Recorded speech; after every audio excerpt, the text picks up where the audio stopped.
Welcome to the Dental School Guide podcast, your ultimate destination for all things dentistry. I'm Dr. Tanner Townsend, your guide through the complex world of dental education. Join us as we uncover the secrets of acing dental school admissions, navigating residency programs, and exploring career opportunities. Please share and enjoy.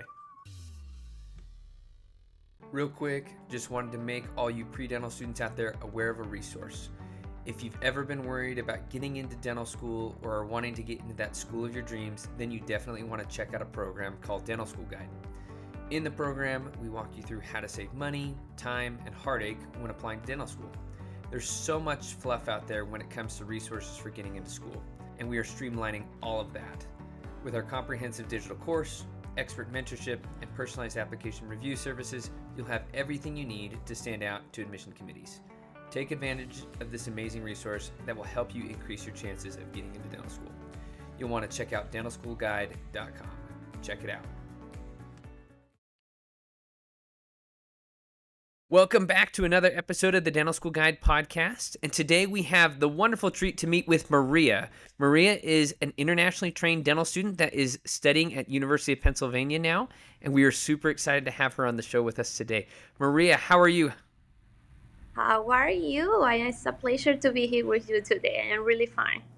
Well, we are super excited to have you on the show today and to get to know a little bit more about your journey into dentistry in the United States.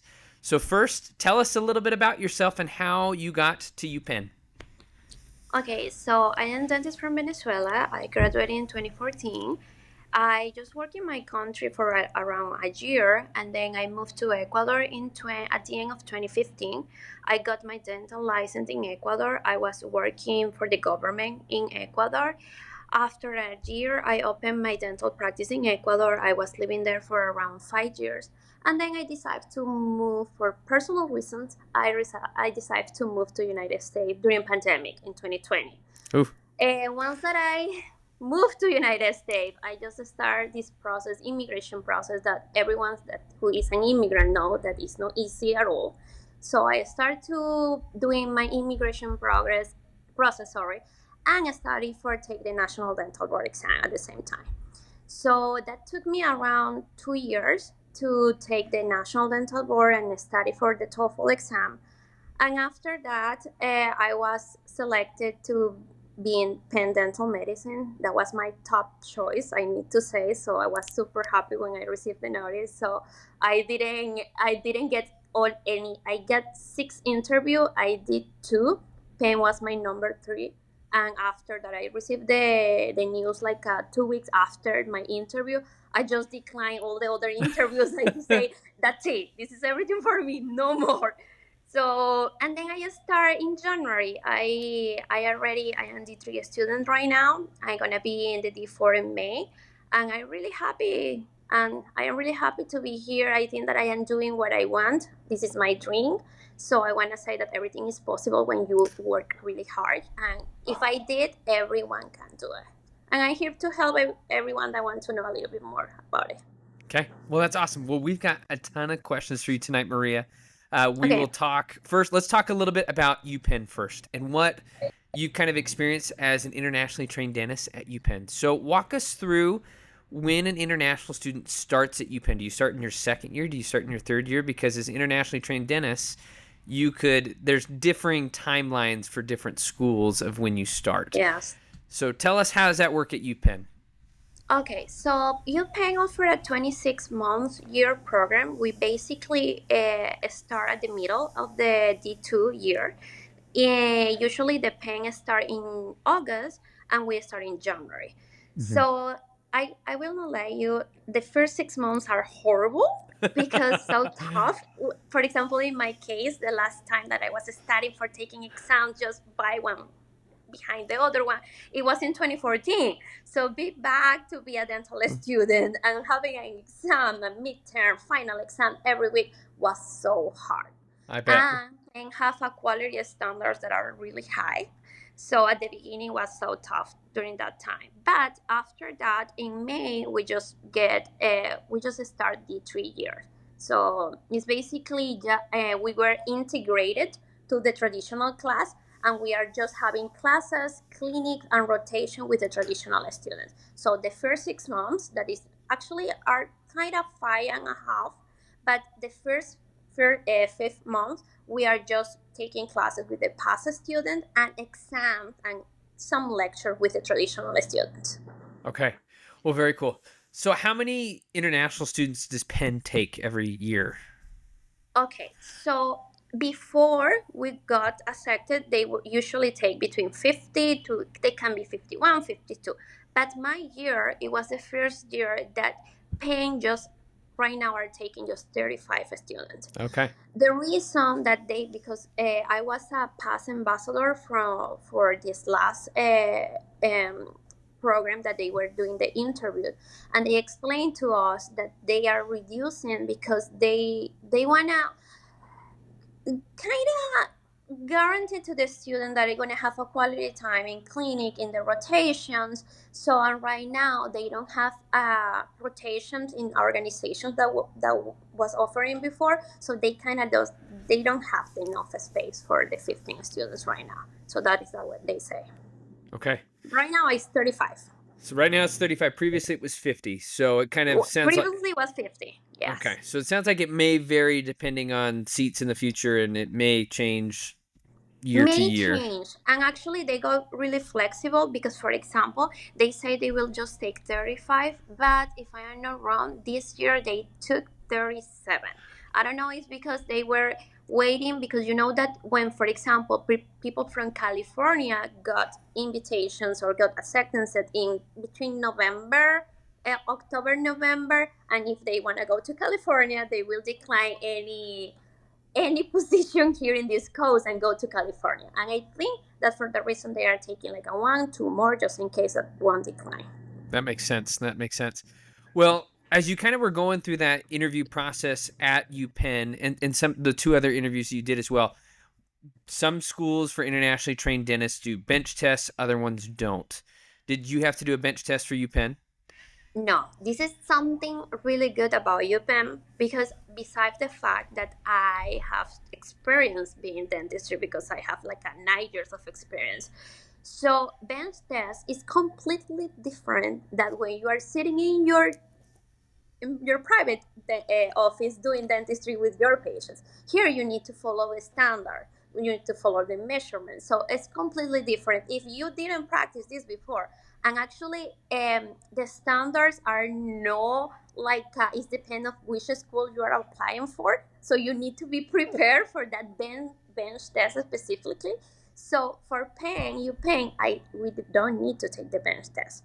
Actually, I will say that UPenn offer a really friendly interview, because they don't want to know about, they know already about you, about a professional. They want to know the people behind the curriculum. They want to know who you are. They want to know if you are able to communicate really good with everyone, if you are able to work with a team. So they want to know a little bit more about you. What are your preferences, who you are, where are you coming from? And I think that is that they just let you feel about our interview. I will say my interview was the most friendly interview that I have ever done in my life. And actually, I am not the only one that have that perception. Wow. I think that's one thing that probably sets UPenn apart in terms of internationally trained dentists, is because that bench test, like you said, it varies from school to school, and like knowing how to prepare. I took one. Yeah, how was that? How was that experience? So it was in University of Alabama, and let me tell you something. I am not a coffee drinking person. I don't like coffee. I love tea, not coffee. But that day, I was flying from Los Angeles, because I was living in Los Angeles, to Florida, because there is no straight flight from LA to Alabama. Uh-huh. So my friends say, where are you going to go to Alabama? I don't know. I said, Maria, anyone want to go to Alabama? Yes, but I want to go to Alabama to take my bench test. So I fly to LA, to Florida, and then to Alabama. So I was flying the whole night. I arrived to Alabama at 3:30 a.m. and my bench test was at 7. Oh. So I slept like yes, that was crazy. I sleep like 25 minutes, 30 minutes. I wake up because I didn't know where it was. I didn't know how to do everything. So I wake up, I sleep like less than an hour. I wake up and went to the school. The school is amazing. The staff is really friendly. The faculty and I think that he is the director from the past program is a really good person. I will say that because he gave us a really amazing welcoming that day, and they offer before the exam breakfast. So of course, everyone that goes through this interview bench test process, we are not hungry, but they still offer food. I didn't take any food, but there was nothing. I say, oh my god, I'm gonna fall asleep. I need to stay aware. I'm gonna drink coffee. I don't know what I did that because I don't drink coffee. So after I drink coffee, my hands start to Shaking. Oh my god! I don't want to tell you what happened to me, right? Because like when I was doing that class too, I just hit the tooth because I think that was I don't remember it was the wet just breaks and I didn't have any other one. I cannot request any other one. I say, okay, Maria, you've been doing this. I don't know how many times you can do it, but my hand was shaking, and it was like at 10 a.m. and my hand, so I didn't pass the bench test in Alabama for obviously reason. And actually after that, I was like, Maria, no, just finish. Do your best, finish it. But I knew it. I knew it. It was crazy. My advice: never drink coffee if you are not a coffee person. I can totally see that. That sounds like a very fun story to reminisce on now that you're into school at UPenn and now you don't have to stress about a bench test. Well, what kind of going off this, if we have an internationally trained student that's listening to this podcast, what would you recommend for that student as they are preparing for a bench test? If they're got an interview at a place that requires a bench test, how would you prepare? The first thing that I highly recommend is to try to contact students that are currently students at the school that you are gonna take the bench test, because they know, because actually the requirements from the bench test in these schools are the requirements and the specific details that they are teaching their students during the resto classes and during the restorative lab. So if you have the opportunity to take a bench test in this school, I highly recommend to contact any student that you know. And thanks to the social media, this is an easy thing to do right now, because thank you to you and to many other websites and social media accounts, we can kind of connect with these students in order to get a little bit more information. Because I think that this is essential to know what they want. If you know what they want, you can give it to them what they need and want. Yeah, I think that is like a huge thing. You got to put yourself outside your comfort zone and reach out to different students and find out what those schools are looking for, because if you don't ask, you don't know. And like you said, Exactly. those Typodont teeth, they're not real teeth. They cut They are no. so different. And then some schools are working with one kind of the teeth, other schools are working with other ones. So if you are practicing with one kind, for example, that ones that are from China, is super easy to just drilling and just take everything off. And then sometimes the Columbia are so hard, so actually pretty similar to the real tooth. So if you didn't practice with that tooth before, you will get mistakes, and during that exam you cannot make mistakes, because if you hit a tooth, if you cut it too much, that's it, that was all. No nicking adjacent teeth is allowed, that is for sure. That is the tricky part. Well, walk us through we kind of, I got us off track a little bit here. We were talking about UPenn and then I jumped to the bench test on you. But let's go from the interview process and then we'll work our way now towards UPenn. Okay. When you go through the interview process, walk us through, as you go back to 2020 and you came to the States and you're preparing to get into dental school here, walk us through the different things that you had to do, Maria, in order to even apply to dental school in the United States. Okay, so the first thing that any international student needs to have is our diplomas and or grades be certificated by the organization called ECE. Mm-hmm.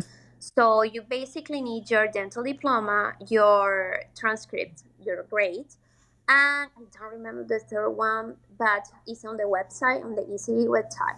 So you send everything to them. They take approximately like 2 months or 1 month and a half, and then they give you back your grades in the United States system grade, than the GPR. So that is GPA, sorry, that is between 1 to 4. So any GPA, as you know, that is more than 3.1 is competitive. So you want to kind of have that conversion with your grades and the GPA that is competitive here in the US. The second thing that you need is you created your dental PIN.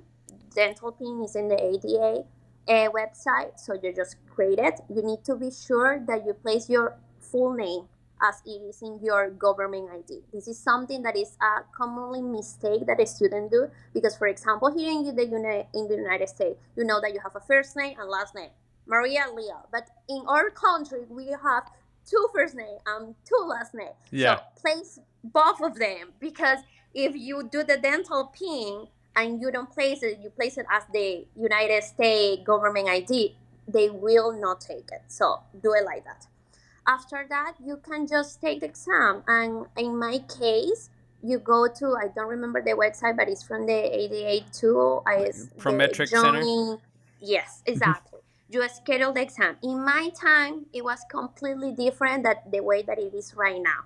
Because in my time, they didn't request certification and the verification that you did already the ECE certification. Right now, they are requesting ahead, and after that you can schedule exam. So I highly recommend to be trying to be updated what is new, what it is not, because they are changing every time. So after that you can take the exam, and in my case I was studying for around 6 months because, to be honest with you, before to move to United States, my English, it was zero. Oh, wow, Zero. your English is very good. It was zero. So to me, it was a double challenge. It was take an exam, being a new country, and learn the language because I need to get my dental license. So Uh-huh. it was many things happening at the same time. And after that, pass the exam, they give you the results in a month, and then you need to deal with the TOEFL. To be honest with you, I know that I don't know if I am the only one, but I will prefer to take the National Dental Board exam 3 times, 4 times, fifth time than the TOEFL exam. It was Really? so complicated for me, the TOEFL, So what to did you, be honest. so what did you do to study for the TOEFL? Because there's a lot of different resources out there for the TOEFL, and Yes, it is a bunch. there's It a is a lot. bunch. And so there's some that are better than others. What did you find that worked for you best, and how do you feel like it helped you on the exam? To be honest, I tried everything because I take the TOEFL 4 times Oh, wow. until that I get the score that was competitive enough to get to send my application. So first I used Lingua Marina. I bought all the resources that the TOEFL exam offer. I bought everything that doesn't work. Lingua Marina, but still, I didn't consider it that she gave me that what I was needed at that point. To be honest with you, the ones that I say that I highly recommend, and I forget the name, is a professor that has an online academy in New York, and Hmm. I found it in a chat. So he offered a course, and he teach you literally how you need to write your essay, what you need to know about the reading part, what you need to you because he was a TOEFL instructor that was that just correct and do everything on the TOEFL Academy. So I think that was the only one that I believe that give it to me that what I was needed to pass the exam. Well, you'll have to send me the link to that if you can I find it. will, I will send you the link. I promise. Yeah, because that sounds like something that would really benefit a lot of students. So we'd love to Yes, share and that with actually, students. if you live in New York, you can take the classes in his academy. If you are not, it's online. I took online because I was living in California. But yes, he have the both options. Yeah, that sounds awesome. Well, in the meantime, in between studying, a lot of times especially as you're a new person in the country and stuff like that, and an immigrant, your whole life is based around waiting to take this exam and studying for the TOEFL and studying for the international boards or the national boards. After you took those tests, what did you do to occupy your time to make sure you were still preparing yourself to be in dental school? Okay, so I start to hear that you need to be really competitive. I was thinking that I was competitive enough because I have a lot of experience. I have a license in this country, other license in that country. But I sent my application. My first application, I sent it in 2021. I get wrong because somebody advised me, just do it, Maria. Your resume is amazing. Look at that. And I sent it right away with an TOEFL score that it was not competitive. It was 91 at that point because I was confident of my curriculum that I said, I will make it. Yeah. So it was a surprise that that year nobody called me. So I was like, okay, Maria, what is gonna happen now? So okay, I was a little bit sad because they didn't call me, but I say, okay, let's gonna pass over this, start over. You need to do whatever that be in your possibilities to increase your chances. So I take a master in public health. I did a master in public health. I did a master specialization course in smile design. I started a course for in the University of San Francisco. This is in Quito. It was an English course in order to improve my English level and trying to improve my TOEFL score at the same time. I did volunteers. I did many things. I it was during that 6 months between September that I received the last rejection until March. I actually I forget. I did a master in oral medicine at the University of Emawat in Mexico. So I was doing two masters at the same time. Whoa. Especially say yes, I did everything. And to be honest with you, one of the questions, it was not a question. Actually, the doctor Robin from Penn, when she was my second interviewer, when she interviewed me, she said, Maria, I will not, I don't know if I should tell you this, but my mission today is to know if everything that you place here is true. Because this She is didn't too believe she much didn't for believe six you? months. We did a comparison between your first application and your second application. I think that you've been busy. And you said, yes, I did, and I did this, and I can show you. No, no, no, don't worry, let's talk. That was so funny. So I think I don't know if they that is that I did. I feel that I did a lot. So I don't say that for being selecting in a past program you need to do everything that I did because I think that it's a bad thing to do a comparison between yourself and other person. But Hmm. at that point, I was feeling that that was that I need to do in order to be selected. So You hit a good point there, Maria, that as we talk to deans, they talk about, like, if let's say a student didn't get in the first cycle, and they say, well, one of the things that we really want to see is that students do something to enhance their application from the one cycle to the next.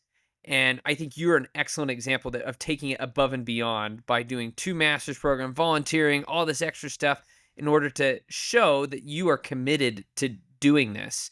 And I yes, think that is the real message that we want to take away is like, hey, if you don't get in the first time, one, make yourself more competitive for the TOEFL exam if you're an international yeah. student, or the DAT if you're just a US pre-dental student.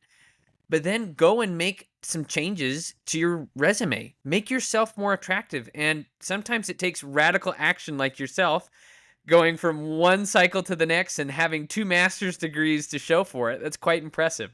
So I And think, then the difference is it was huge yeah. because I received 7 interviews.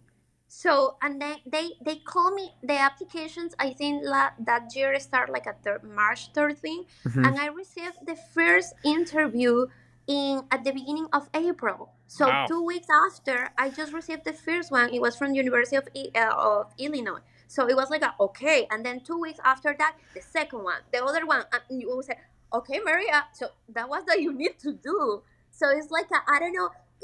I just I will say don't just do webinars or something that they know that are really easy to take. I think that go a little bit further and trying to do something that you don't have in order to make your curriculum different. I love that. I think that is some excellent advice. Now, with internationally trained students, your schedule is a little bit different for applying than the standard student.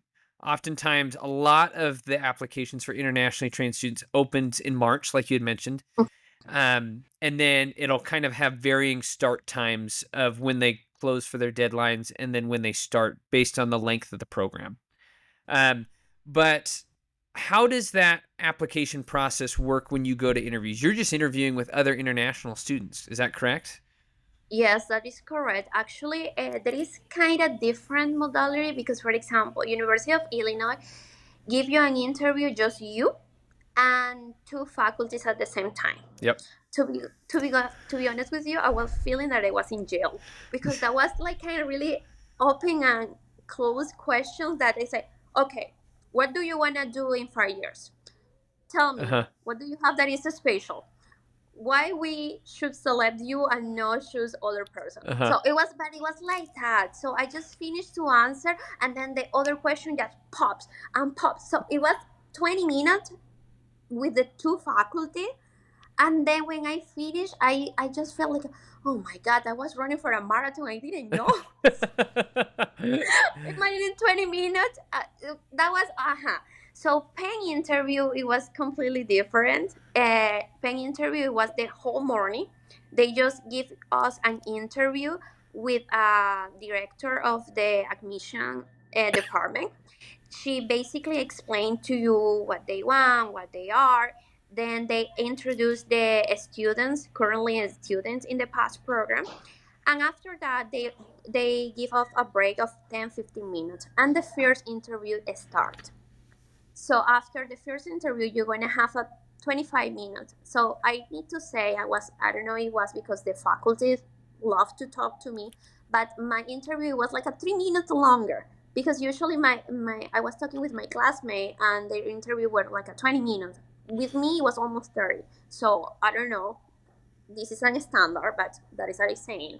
So after the first interview, they give you a break of 30 minutes and the second interview to start. Mm. After the second interview, so you have a meeting with questions, and it's a panel questions with an currently passed student. So that panelist is like around an hour. So you're gonna be able to, and they say they are not listening to you. So I hope they are not, but they say that they just giving us along with the past student. They are not listening, and then that's it. But it's in pen there is something funny because in some moments you have a pause that nobody is there, and you just sometimes, if you are a talking person, you are talking and somebody say, hey, where are you from? Oh my god, I'm so such excited. But they are there, so I don't know if they want to see if we are feeling comfortable with this silence, and or see how we are reacting. But basically it's like a whole morning with pen when you have your interview. Well, that's wonderful. It sounds like they really do a good job of trying to get a feel for you and you get a feel for them at Penn in particular. Um, so as we kind of move towards like your experience so far at Penn, how do you feel like the school does at incorporating the IDP students into just the school as a whole? Okay, so at the beginning, they are really great, and they have many departments that trying to you feel a little bit more comfortable because many of us been practicing for longer and we've been a student for longer too. So sometimes we are coming from different cultures, and they are there to like guarantee that you wanna feel at home. That you, if you have this problem, they will if offer you this solution. Actually, they have a program that if you are feeling a little bit down, that you're feeling struggling with any lecture, they offer you free tutoring and mentorship. That I know that is some schools that you need to pay for that mentorship of tutoring in Mm-hmm. order that you just upgrade your grades. So I think that is something that really good in Penn. We have a counseling department that if we have any questions about application to postgraduate education or applications to any community work, and actually since the beginning, so they schedule you an interview session with this counseling. They say, okay, Maria, let me see your resume. Okay, so I think that they help you that after dental school you live, you want to live prepared to for any further education that you want to take or any professional steps. So I think that Penn in that point is actually making you feel so comfortable and supportive. That's great. Is there anything that the school kind of provides, or how do you feel like the culture is amongst the different IDP students, like together? You guys feel like you got each other's backs and things like that? How do you feel like that culture is from the classes above you and things like that? So I think that they are doing a really good job picking students in the past programs because it is true that there's many of my classmates are from India, but if you, I don't know if you know, but most of the applications are coming from students from India. So, and someone's from the admission department explained me that the positions are selected based on the numbers of applicants from different countries. For example, if they receive 1,000 of application and 1,000 applications, and then there is a 500 application and from India, so that means that around half of the position available needs to go to that country. Hmm. Why? Because half of the population are coming from that country, and the applicants, and they need to be fair.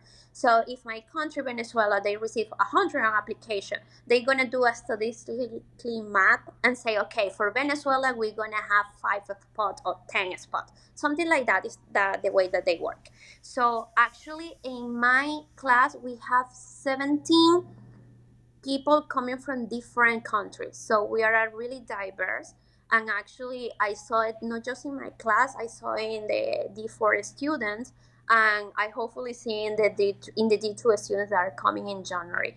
So, and actually, a school always have this meeting and special events that, for example, we have just the Hispanic Heritage Month, and the school celebrated with a taco fiesta Oh, that fun. they organized. That was amazing. So it was organized for the Hispanic club at the school, but the school paid for everything. The same thing happened with the Muslim. The same thing happened with the Jewish. So they actually make us feel that the school is is there to support your culture, and that everyone knows your culture because all the school is invited. So you don't need to belong to that specific culture or country. You just can go there, hang over, and just get along with everyone. That's great. It sounds like they're doing a really good job of making sure everyone's incorporated and things like Yes. that. Well, let's talk a little bit about someone that you were in California before you moved to Pennsylvania. How has that transition been moving to Pennsylvania and kind of finding a spot to live and like adapting to the culture of Philadelphia as opposed to coming from California? Okay, that was a tough question because everyone say like, "Why you move here if you were living in California?" Don't ask me. I got accepted to Penn, and this is enough reason for moving. Actually, to be honest with you, at the beginning was a little bit harder, not just for the weather. I moved in December. Please don't move in winter. Yeah. When you are coming from the East Coast to, sorry, for the West Coast to the East Coast, don't move in winter because it's the worst season for move. So it was super cold. I have a car, so we were driving our car through Colorado. It was horrible. But after I think that after the first 3 months, we got used to Philly. Actually, Philly have a kind of pretty style of life because here is a walking city like New York, so you can walk everywhere. So, and actually, you don't need to your car too much. I think it was positive to me, and I was doing something that I was dreaming. Is It was everything that I was working for. So, to be honest with you, probably my husband is not happy at all yet. But for me, it was like I am living the life that I want, so I can't complain. Well, that's an excellent problem to have. Hopefully, your husband learns to enjoy Philadelphia before you guys leave. Let's Well, see. tell us a little bit more about like other unique things that you feel like your program at University of Pennsylvania has to offer.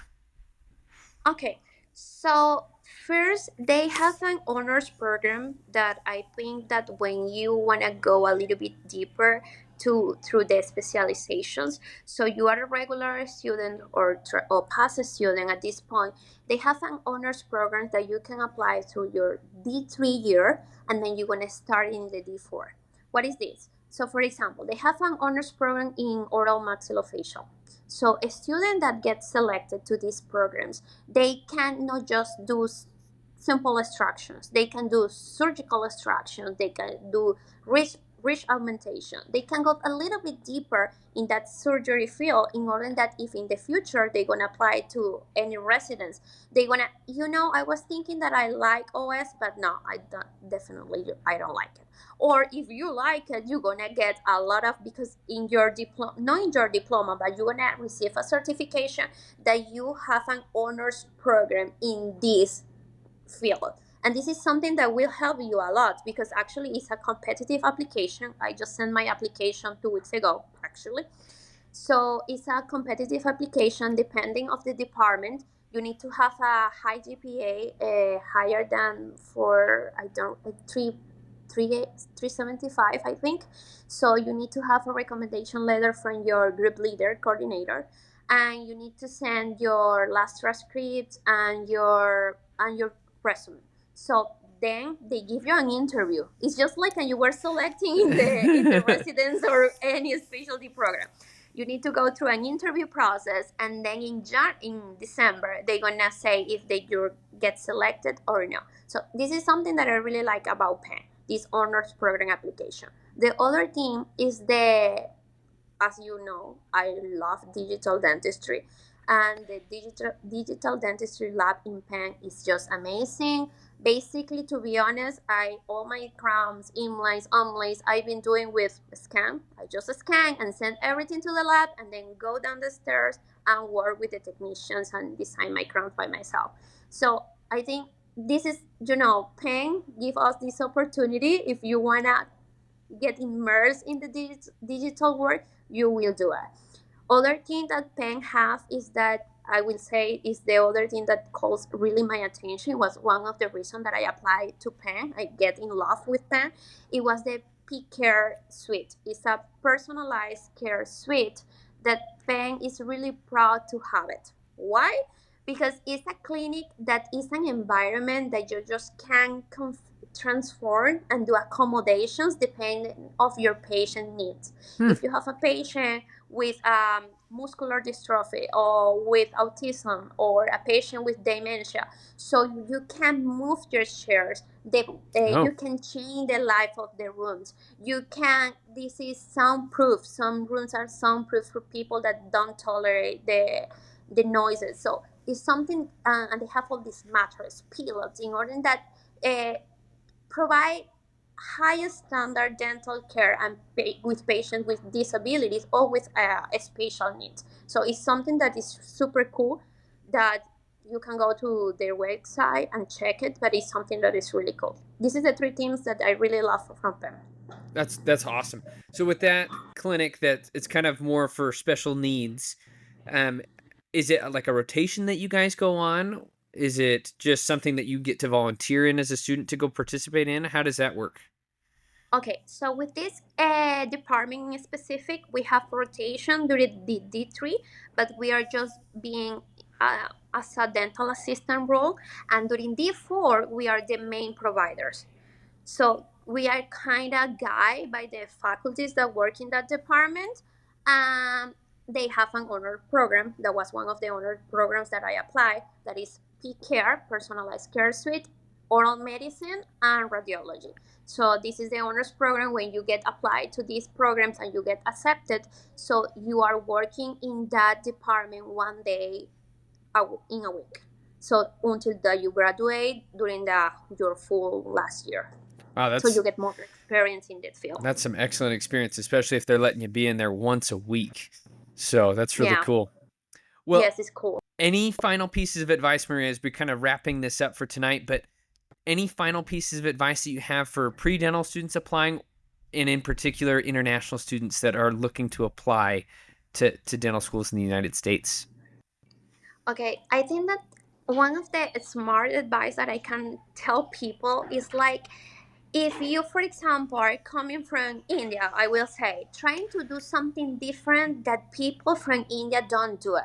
Like, for example, these usual Indian applicants having like a master in this and this, do something different, because they want to do a comparison between applicants from the same country. So you're trying to do something special that just bought your application and say, oh, look at that, she's different. Because here such a competitive program, because past program is really competitive, I will say more than the traditional ones. They want to see something special. They don't want to see that, yes, she have the same master that everyone has. Yes, she have the same volunteer. No, trying to do something special, different, that people from your same country don't have it. And don't do comparison between yourself and the other applicants, because if your application is not smooth and doesn't have any coherence, like for example, you say that you love OS and you are doing courses on Endo or Imperius, say, That doesn't make any what are you sense. doing? You like everything? You are trying to impress us? No, they want consistency. So they want to have a resume that just describe what who you are and what do you like. And this is the thing that they want to know. I love that. I think students sometimes try to be what the school wants them to be instead of just being themselves. I loved how you said sometimes students say, oh, I'm interested in oral surgery, but you do all these other things. If you're truly interested in that, I want to see that you're interested in that, and it should reflect in your application. So I think Exactly. that's a key takeaway to have with that. So I love that.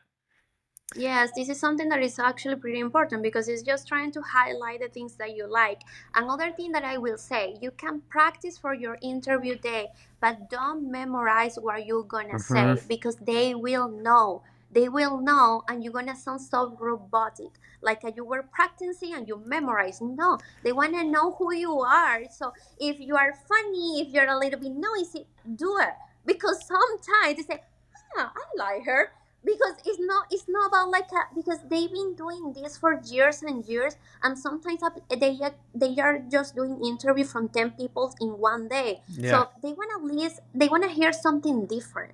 For that reason, I say just be yourself and trying to do things that have relationship with the things that you like. Agree more. I think being authentic is by far the best advice that anyone can ever get on going to do interviews. So I love that. Well, Maria, thank you so much for coming on today's episode of the Dental School Guide podcast. It's been a treat to have you on. Thank you so much for the invitation. I'm just so happy. I need to confess that was my first podcast, so I was excited. You did excellent. So thank you so much. Well, thank you, everyone. We will talk to you next time. That's all for today's episode of the Dental School Guide podcast. We hope you've gained valuable insights and inspiration to fuel your journey into dentistry.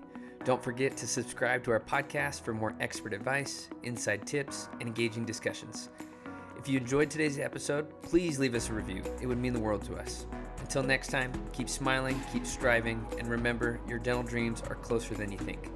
Thanks for tuning in to the Dental School Guide podcast.